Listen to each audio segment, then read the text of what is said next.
Hey Sky Girls, welcome to Becoming That Girl, where we get to take a deep dive into the lives of some of our faves to see how they got to become the incredible and powerful women they are. Today we are joined by our lovely guest, Emma Mudolo. Hi Emma. Hi, thank you so much for having me. Emma Mudolo Soshani is the founder and managing partner of Shadol Beauty Store and Shadol Cosmetics, a groundbreaking makeup brand and beauty store with the aim for inclusivity not only for African women, but for women of all races and skin tones. She is an experienced makeup artist and esthetician who has leveraged her skills by turning them into a successful business that has transformed the beauty industry in Zambia.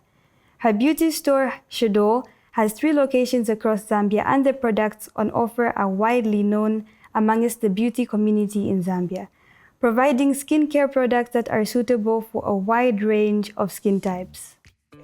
I'm so excited to get some insight into how you became Emma Mudolo. So firstly, how did your journey begin, leading you to become the successful woman you are today? Okay, so my journey started back in 2012, between 2012 and 2013. I relocated to Israel with my family.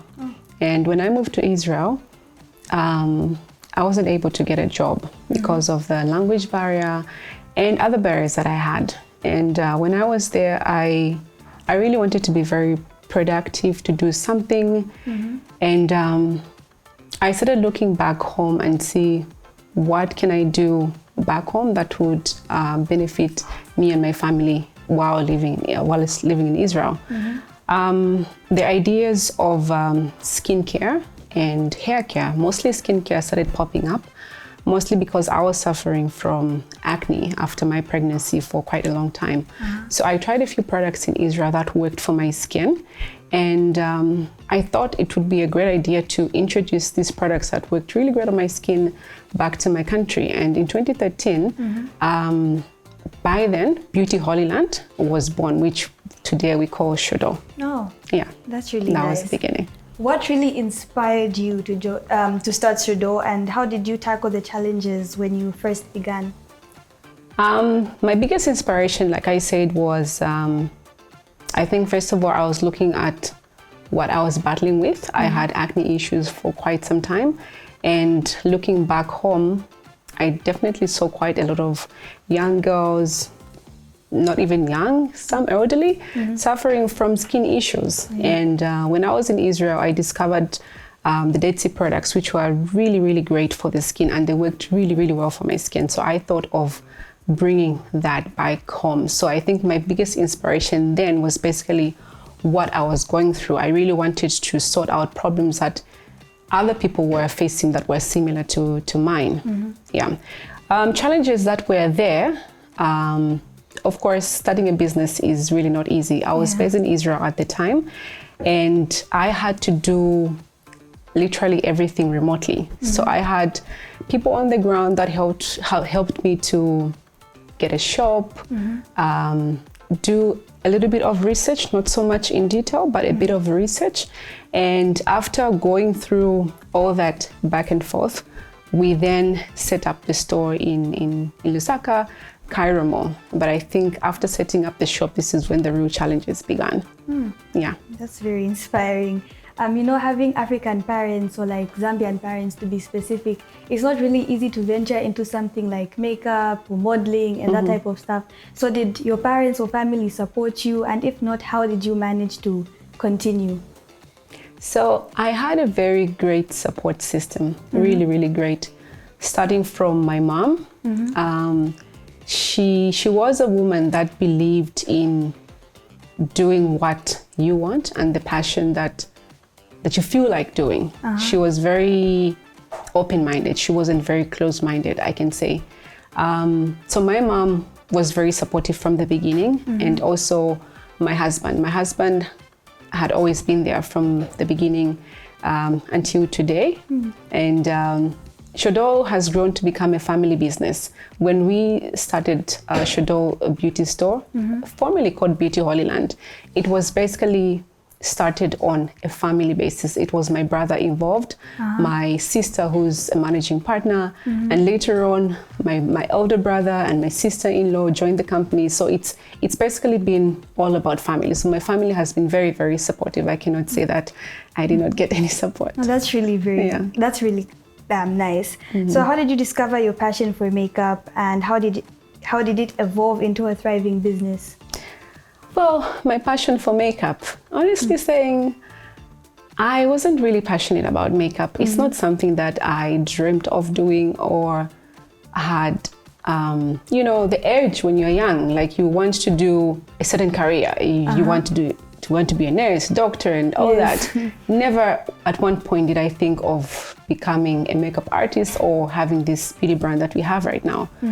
My passion when I was growing up was to work in a medical field, specifically being a nurse. I think because my biggest inspiration was my mother, who was a nurse.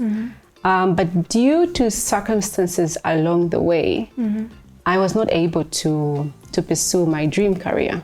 I think I did apply to a lot of schools in Zambia. I think over 6 nursing schools, clinical officer, I think even medicine I tried, and all of them I was rejected. And after all that rejection, I think it came to a point where I had to kind of sit and look at, what am I good at? What can I do with my natural talent? And back in school, I was very, very good in expressive art. And I think this is where I had to kind of rediscover myself and just build on what I had. That's very inspiring. What crucial lessons have you learned from Shadol's journey that you'd like to share with aspiring entrepreneurs? The crucial journey that I've learned, there are quite a lot. The first thing is focusing on problem solving. When I first started Shadol, which was formerly called Beauty Holy Land, I was basically looking at solving a problem that I was facing. I wasn't really looking at what the society was facing. So it was basically about me. So I think looking outwards, or when starting a business, you really want to look at solving a problem that is going to give a solution to a community, to a bigger scale, and not just based on yourself. That is one of them. The other one is starting small.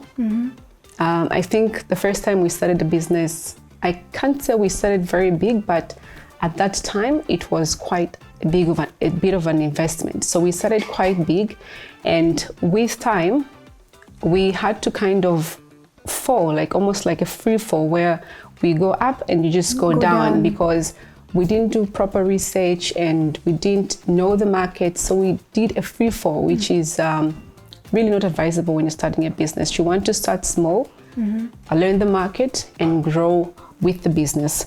Lastly, crucial things that I've learned in managing the business is learning to manage your expenses.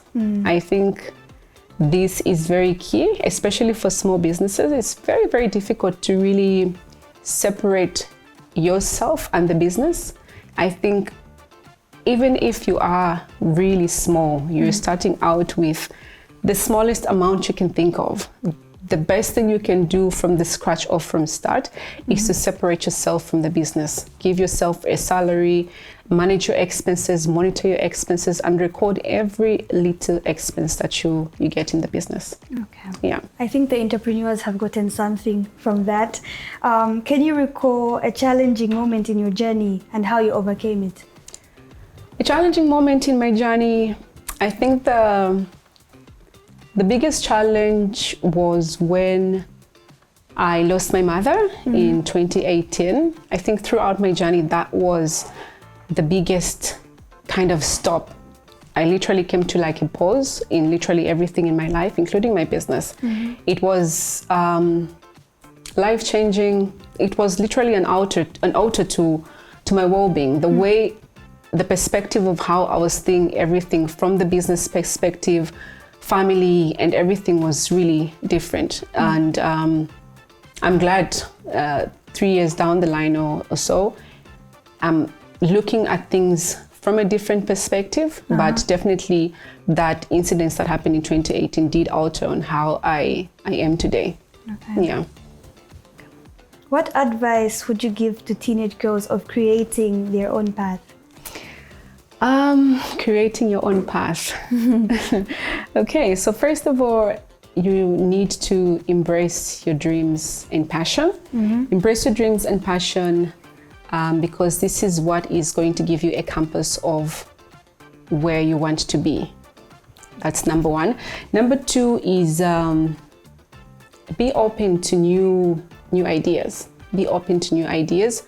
Don't be rigid. By rigid, I mean once you set up a goal and you start moving, along the way, you're going to discover a lot of ups and downs. You need to be flexible to fit in as you navigate through. Lastly is adaptation. So as you begin to navigate through, you also want to be adaptive. As you go through ups and downs, paddles and all that, you want to be adaptive in every situation. Yeah. Wow, that's such an amazing and inspiring story. Thank you so much for taking your time to give us an insight on how you became Emma Mudolo. And to the Sky Girls that were watching, thank you so much for taking some of your time to watch and get some inspiration from Emma. From me, it's bye-bye.